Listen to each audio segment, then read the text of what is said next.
Hello everyone.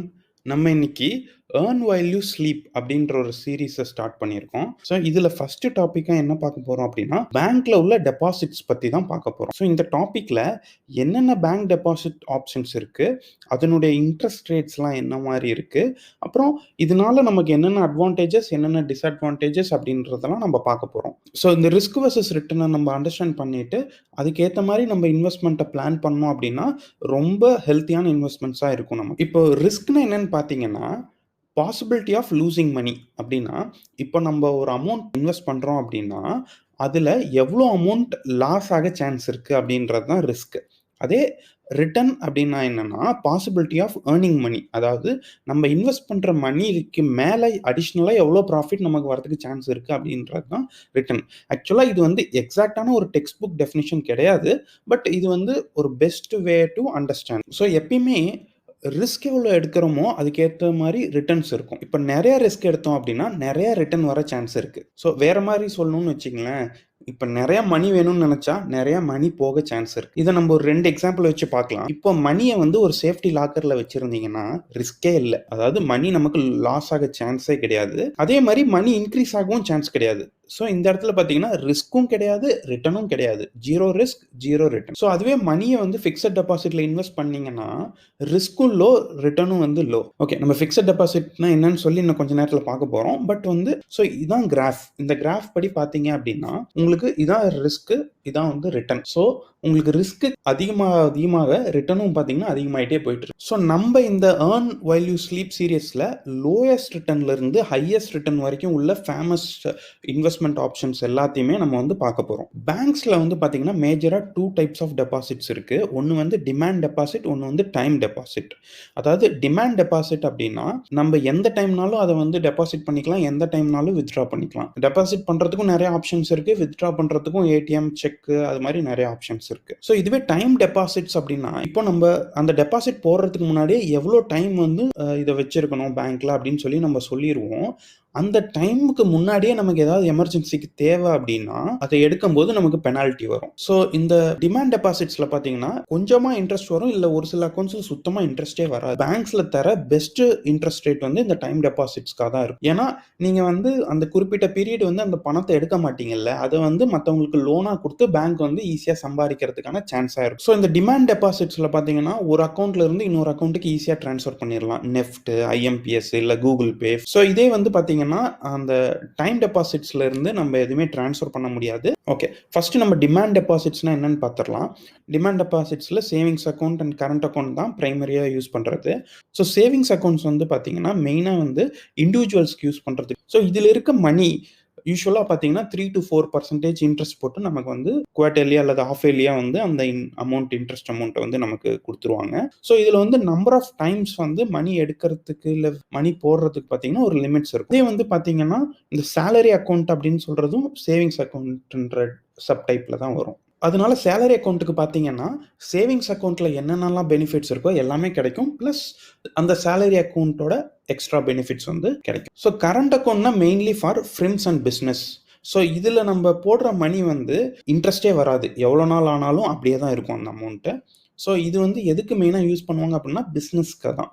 So பிஸ்னஸில் வந்து பார்த்தீங்கன்னா நமக்கு அன்லிமிட்டட் டைம்ஸ் வந்து நம்ம வித்ட்ரா பண்ணணும், டெபாசிட் பண்ணணும், இது மாதிரி நிறையா நீட்ஸ் இருக்கும் பிஸ்னஸ்க்கு. ஸோ கரண்ட் அக்கௌண்ட்டில் பார்த்தீங்கன்னா இன்னொரு ரொம்ப முக்கியமான ஒரு ஃபெசிலிட்டி இருக்குது. அது வந்து என்னென்னு பார்த்தீங்கன்னா over draft facility. Over draft அப்படின்னா லோன் மாதிரி தான், பட் இதில் யூஸ் பண்ணுற மணிக்கு மட்டும் நம்ம இன்ட்ரெஸ்ட் கட்டினா போதும். ஸோ அதனால வந்து பார்த்தீங்கன்னா பிஸ்னஸ் பீப்புளுக்கு ரொம்ப கன்வீனியண்ட்டாக இருக்கும். சடனாக வந்து அவங்களுக்கு ஏதாவது ஒரு எக்ஸ்ட்ரா அமௌண்ட் தேவைப்படுது அப்படின்னா இந்த ஓவர் டிராஃப்ட் ஃபெசிலிட்டி யூஸ் பண்ணிக்கலாம். அப்புறம் எவ்வளோ அதுலேருந்து பணம் யூஸ் பண்ணுறாங்களோ அதுக்கு மட்டும் அவங்க இன்ட்ரெஸ்ட் கட்டினா போதும். லோன் எடுக்கிறத கம்பேர் பண்ணிங்கன்னா இந்த ப்ராசஸ் வந்து ரொம்ப சிம்பிள். ஸோ நிறைய பேங்க் வந்து பார்த்தீங்கன்னா இன்ஸ்டண்ட்டாக நெட் பேங்கிங்லேயே வந்து இந்த ஓவர் டிராஃப்ட் ஃபெசிலிட்டி வந்து அவைல் பண்ணிக்கிற மாதிரி ஆப்ஷன் இருக்குது. So demand deposits account types வந்து பார்த்தீங்கன்னா யூஸ்வலாக வந்து இன்வெஸ்ட்மெண்ட் கேட்டகரியில் வராது. ஈவன் தோ வந்து சேவிங்ஸ் அக்கௌண்ட்டில் வந்து உங்களுக்கு 3 to 4% இன்ட்ரெஸ்ட் வந்தாலும் இது வந்து மெயினாக வந்து பார்த்தீங்கன்னா பேங்கிங் சர்வீசஸ்லாம் யூஸ் பண்ணுறதுக்கு, ஏடிஎம் கார்டு, அமௌண்ட் ஒரு அக்கௌண்ட்லேருந்து இன்னொரு அக்கௌண்ட்டுக்கு வந்து ட்ரான்ஸ்ஃபர் பண்ணுறதுக்கு, வேணுங்கிறப்ப பணம் எடுத்துக்கிறதுக்கு. மெயின் இன்வெஸ்ட்மெண்ட் பார்த்தீங்கன்னா டைம் டெபாசிட்ஸில் தான். ஸோ இப்போ டைம் டெபாசிட்ஸ்லாம் ரொம்ப 2 முக்கியமான டைம் டெபாசிட்ஸ் இருக்கு. ஒண்ணு வந்து ஃபிக்ஸட் டெபாசிட்ஸ் அண்ட் வந்து recurring deposits. So fixed deposit அப்டின்னா என்னன்னு பார்த்தீங்கன்னா, ஒரு லம்ப் சம்மான ஒரு சிங்கிள் பேமெண்ட்ட நம்ம பே பண்ணிருவோம் இனிஷியலா. எவ்வளோ டியூரேஷனுக்கு அப்படின்னு சொல்லி நம்ப அத குடுத்துட்டா போதும். அதே வந்து ரெக்கரிங் டெபாசிட்ல எப்படின்னா, எவ்ரி மந்த் ரெகுலரா வந்து ஒரு அமௌண்ட்ட வந்து போட்டுக்கிட்டே வந்துட்டுருப்போம். ஸோ இந்த ஃபிக்ஸட் டெபாசிட்ல பார்த்தீங்கன்னா, சிங்கிள் பேமெண்ட்டா லம்ப் சம்மா ஒரு அமௌண்ட் வந்து பே பண்ணிருவோம். அந்த கம்ப்ளீட் டியூரேஷனுக்கு. அதே ரெக்கரிங் டெபாசிட்னா பார்த்தீங்கன்னா, ரெகுலரா மந்த்லியா கொஞ்சம் கொஞ்சமா வந்து இன்வெஸ்ட் பண்ணிட்டுருப்போம். ஸோ ஃபிக்ஸட் டெபாசிட் பார்த்தீங்கன்னா, 7 டேஸ்லேருந்து 10 இயர்ஸ் வரைக்கும் நம்ம இன்வெஸ்ட் பண்ணலாம். அதே வந்து நம்ம இன்வெஸ்ட் பண்ற டைமுக்கு ஏத்த மாரி இன்ட்ரெஸ்ட் வந்து மாறும். யூசுவலா வந்து ஹையர் பீரியட் போட்டீங்கன்னா, ஹையர் இன்ட்ரெஸ்ட் ரேட் கிடைக்கும். ஸோ இந்த இன்ட்ரெஸ்ட் ரேட் பார்த்தீங்கன்னா, ஒரு பேங்க்ல இருந்து இன்னொரு பேங்க்குக்கு வந்து கண்டிப்பா சேஞ்சஸ் இருக்கும். சேம் டியூரேஷனுக்கு பார்த்தீங்கன்னா, ஒரு பேங்க் வந்து கம்மியா தருவாங்க, ஒரு பேங்க் வந்து அதிகமா தருவாங்க. ஸோ ரெக்கரிங் டெபாசிட் வந்து மினிமம் வந்து 6 மந்த்ஸ் போடணும். மேக்ஸிமம் வந்து 10 இயர்ஸ் வந்து இன்வெஸ்ட் பண்ணலாம். ஸோ ஃபிக்ஸட் டெபாசிட்ல போடுற அமௌண்ட்னால வர இன்ட்ரெஸ்ட்ட வந்து நம்ம மந்த்லி, குவார்ட்டர்லி, ஹால்ஃப் இயர்லி அல்லது கம்ப்ளீட்டா அந்த டியூரேஷன் முடிஞ்சதுக்கப்புறம் எப்பனாலும் வந்து அந்த இன்ட்ரெஸ்ட்ட வந்து நம்ம பேங்க் கிட்ட இருந்து வாங்கிக்கலாம். ஸோ ஆர்டில பார்த்தீங்கன்னா, இன்ட்ரெஸ்ட் வந்து கம்ப்ளீட்டா அந்த மெச்சூரிட்டி ஆனதுக்கப்புறம் தான் நமக்கு கிடைக்கும். ஏன்னு பார்த்தீங்கன்னா, அந்த வர இன்ட்ரெஸ்ட் அமௌண்ட் மறுபடியும் பிரின்சிபல்ல ஆட் ஆகி மறுபடியும் அதுக்கும் சேர்ந்து இன்ட்ரெஸ்ட் வரும். ஸோ அதனால நம்ம மெச்சூரிட்டியில மட்டும் தான் என்டையர் அமௌண்ட்ட வந்து ரெக்கரிங் டெபாசிட்ல வாங்கிக்க முடியும். ஸோ டாக்ஸ் சேவர்ஸ் எஃப்டி அப்படின்னு ஒரு கான்செப்ட் இருக்கு. ஸோ அத வச்சு இன்கம் டாக்ஸ நம்ம சேவ் பண்ணலாம். கீழ உள்ள டிஸ்கிரிப்ஷன்ல ways to save income tax அப்படின்னு சொல்லி ஒரு வீடியோவோட டிஸ்கிரிப்ஷன் குடுத்திருக்கேன். அதுல எஃப்டிய வச்சு எப்படி நம்ம இன்கம் டாக்ஸ் சேவ் பண்றது அப்படின்னு இருக்கும். ஸோ ஆர்டில வந்து டாக்ஸ் சேவ் பண்றதுக்கான எந்த ஆப்ஷனும் இன்னைக்கு வரைக்கும் இல்ல. ஓகே. ஸோ இப்ப நம்ம எஃப்டில ஒரு லம்ப் சம்மான ஒரு அமௌண்ட் அதாவது 1,20,000 வந்து நம்ம இன்வெஸ்ட் பண்றோம். 1 இயர்க்கு வந்து இத வந்து டியூரேஷனா குடுக்குறோம். 1 இயர் கழிச்சு நான் எடுத்துக்கிறேன். அது வரைக்கும் பேங்க்லயே இருக்கட்டும் அப்படின்னு சொல்லி. எவ்வளோ அந்த 1 இயர்க்கு வந்து பேங்க் ரேட் ஆஃப் இன்ட்ரெஸ்ட் குடுக்குறாங்க அப்படின்னா 9% குடுக்குறாங்கன்னு ஒரு எக்ஸாம்பிள்க்கு எடுத்துக்கலாம். ஸோ இப்படி பார்த்தோம்னா நமக்கு வந்து ₹1,31,256 வந்து ஆஃப்டர் 1 இயர் வந்து நமக்கு கிடைக்குது. அதே ஆர்டில வந்து மந்த்லி 1,000 ரூபீஸா போட்டீங்க அப்படின்னா 1 இயர்ல பார்த்தீங்கன்னா 1,26,014 கிடைக்குது. ஸோ இது பார்த்தீங்கன்னா லாஜிக்கல் தான். ஏன் ஆர்டில வந்து கம்மியா இருக்கு அப்படின்னா, ஏன்னா நம்ம மந்த்லியா தான் வந்து போடுறோம். ஸோ ஃபர்ஸ்ட் மந்த்துக்கு பார்த்தீங்கன்னா வெறும் இந்த 1,000 ரூபீஸ்க்கு மட்டும் தான் இன்ட்ரெஸ்ட் வந்திருக்கும். ஸோ அதனால கிராஜுவலா காம்பவுண்ட் ஆயிட்டே வரதுனால உங்களுக்கு வந்து ஆர்டில வந்து ஜென்ரலா எஃப்டில போடுறதோட கம்மியா தான் வரும். ஓகே. இப்போ எஃப்டி அண்ட் ஆர்டியோட அட்வான்டேஜஸ் அண்ட் டிஸ்அட்வான்டேஜஸ் பார்க்கலாம். ஸோ முன்ன சொன்ன மாரி low risk and low return. ஏன் பேங்க்ல தானே போடுறோம், எதுக்கு லோ ரிஸ்க்னு சொல்ற? 0 ரிஸ்க் தானே சொல்லணும் லாக்கர்ல போடுற மாரி அப்படின்னு கேட்டீங்க அப்படின்னா, பேங்க்ல மணி இருந்தா தானே உங்களுக்கு ரிட்டர்ன் தர முடியும். இப்ப பேங்கோட மிஸ்மேனேஜ்மென்ட்னால லாஸ் ஆச்சுன்னா அவங்கள்ட்ட மணி இருக்காது. அஃப்கோர்ஸ் இது வந்து ஒரு நல்லா ரன் ஆயிட்டு இருக்க பேங்க்ல இது வந்து கண்டிப்பா இம்பாசிபிள் தான். இது மாரி நடக்கிறதுக்கு உங்களுக்கு பணம் கிடைக்காம போறதுக்கான ரிஸ்க் வந்து ரொம்ப ரொம்ப கம்மி தான். பட் ஸ்டில் இது வந்து 0 ரிஸ்க்னு சொல்ல முடியாது. ஸோ ரிட்டர்னும் ஆப்வியஸா கம்மி தான்.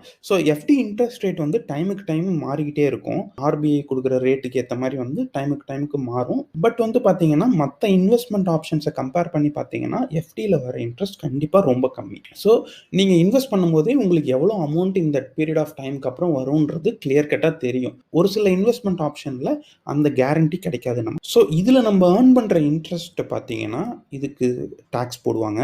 ஸோ அது வந்து டாக்ஸ் டிடக்டட் அட் சோர்ஸ் அப்படின்னு சொல்லுவோம். ஸோ இந்த டாக்ஸ வந்து 15G அல்லது 15H அப்படின்ற ஒரு இன்கம் டாக்ஸ் ஃபார்ம் இருக்கு. அத ஃபில் பண்ணி குடுத்து எப்படி வந்து இதனால வர டாக்ஸ வந்து நம்ம அவாய்ட் பண்றது அப்படின்னு ஒரு வீடியோ போட்டிருக்கேன். அதனுடைய லிங்க் பார்த்தீங்கன்னா டிஸ்கிரிப்ஷன்ல இருக்கு. நீங்க செக் பண்ணி பார்த்துக்கலாம். ஸோ இதுல உள்ள டென்யூர் பார்த்தீங்கன்னா ரொம்ப ஃப்ளெக்சிபிள். ஓகே. இப்போ நம்ம பேசிக்கா பேங்க்ல ஃப்ரீக்வென்ட்டா யூஸ் பண்ற டெபாசிட்ஸ பத்தி பார்த்தாச்சு. இதுதான் பிரைமரி ஐட்டம்ஸ். பட் ஒரு பேங்க்ல அவங்களோட பாலிசிய பொறுத்து, இல்ல அவங்களோட ஆஃபர்ஸ பொறுத்து கொஞ்சம் டிஃபரெண்ட் ஸ்கீம்ஸ், டிஃபரெண்ட் இன்ட்ரெஸ்ட் ரேட்ஸ்லாம் தருவாங்க. பட் எல்லாமே இந்த கோர் கான்செப்ட்ட வச்சு தான் வந்து ஃபார்ம் பண்ணியிருப்பாங்க. ஓகே. என்னோட ரெக்கமெண்டேஷன் என்னன்னு பார்த்தீங்கன்னா, ஒரு அமௌண்ட்ட எடுத்து மந்த்லி ஆர்டி போட்டுட்டு, அந்த ஆர்டியோட மெச்சூரிட்டில வர லம்ப் சம் அமௌண்ட்ட எடுத்து மறுபடியும் எஃப்டியா போட்டுருங்க. உங்களுக்கு வந்து மந்த்லி சேவ் பண்ண மாரியும் இருக்கும். பிளஸ் வந்து அந்த எஃப்டியோட ஹை இன்ட்ரெஸ்ட் ரேட்ட லெவரேஜ் பண்ண மாரியும் இருக்கும். Hope everyone got it. ஃபைனலா ஒரு நோட். நம்மள்ல பல பேரு இந்த சின்ன அமௌண்ட்லாம் சேவ் பண்றதுனால என்ன அடிஷனலா வந்துற போகுதுன்னு சொல்லிட்டு சேவே பண்றதில்ல. பட் இன்னைக்கு பார்க்கறதுக்கு சின்ன செடியா இருக்கிறது, நாளைக்கு மரமா வந்ததுக்கப்புறம் அதனுடைய பழம் கண்டிப்பா இனிக்கும். Thank you.